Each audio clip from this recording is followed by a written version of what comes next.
Well, as you can see, this necklace pendant is pretty well complete, with the exception of polishing it and then drilling a hole towards the top, which that can be done later as I finalize this project and string everything together. But what I need to do at this point is create my beads, and I use the olivella shell. So here you can see this is a completed necklace, and this is what we're going after in this video series. So the olivella shells are in both of these ceramic vessels. These are the ones that I'll be using. They're a really nice size for this pendant. And you can see on these shells, they're actually enclosed on the top. So I need to open them up like I did with these shells. And this one here, you can see we have an opening. So how I do that is on a flat piece of sandstone slab, I just grind it down.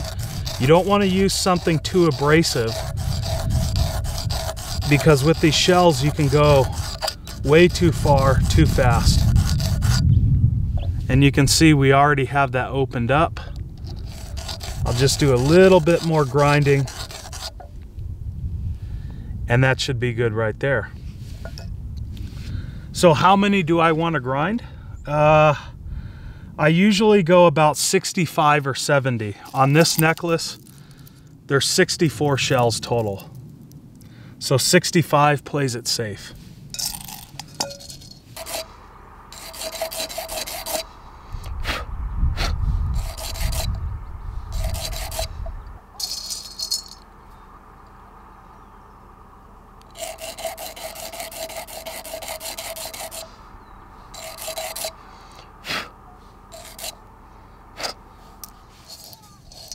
Here I have the olivella shells ground down up top.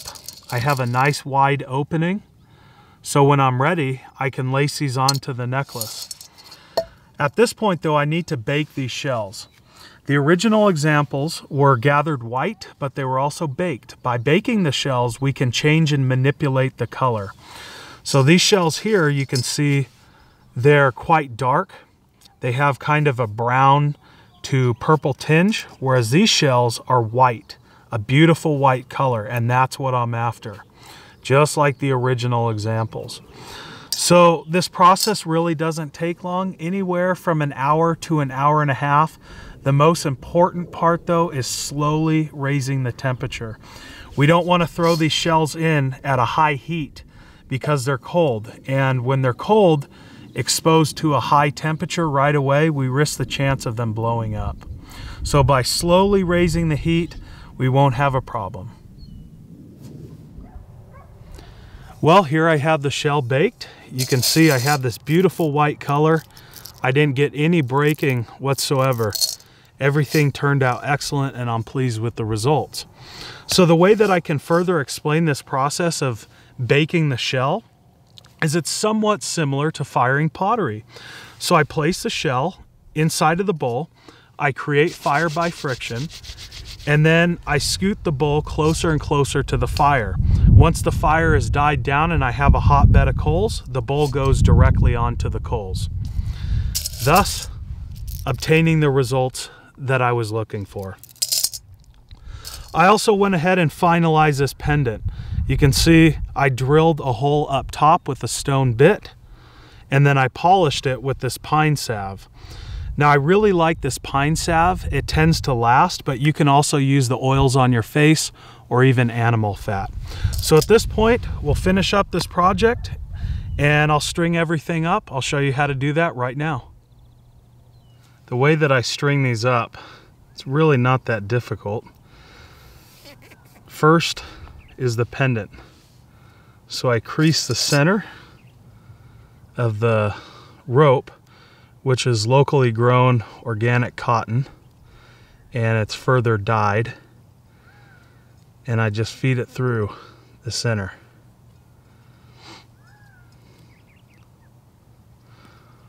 So sometimes you'll have to twist depending on the size of the hole you drill. I like to drill a fairly narrow diameter hole, and then I'll lash it. onto the pendant. So I feed the ends through and I just pull tight, just like that. Okay, so once we have the pendant on, it's time to add the shells. And I start off on one side, and here's where it gets pretty time consuming. I feed the rope in, and then when you feed the rope in, you'll feel it stop. And you twist and you push until you see that end. Yeah, I see it right here. So you can see that end poking through.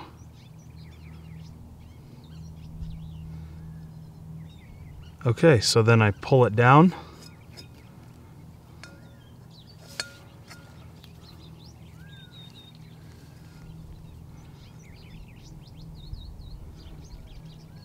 Right to the bottom.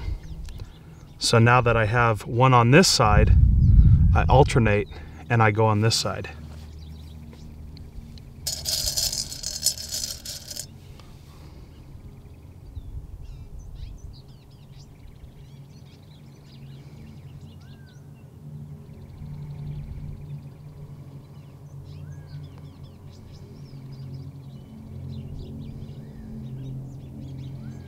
So once again, I feed it through and I push and twist.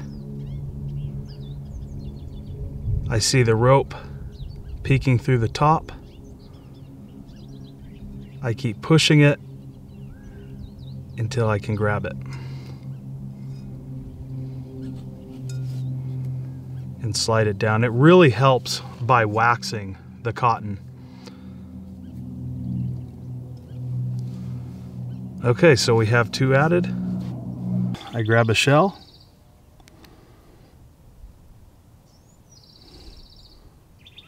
I push it in. I twist and I push.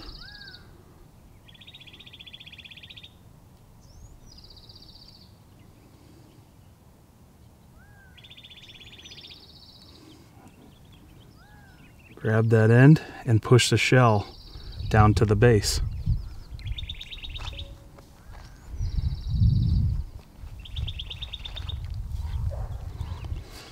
Okay, so I just continue the same pattern. I add a shell on one side, on the other, one side, the other, until I have all the shells that I want on this rope. And once I have this complete, I'll be right back with you.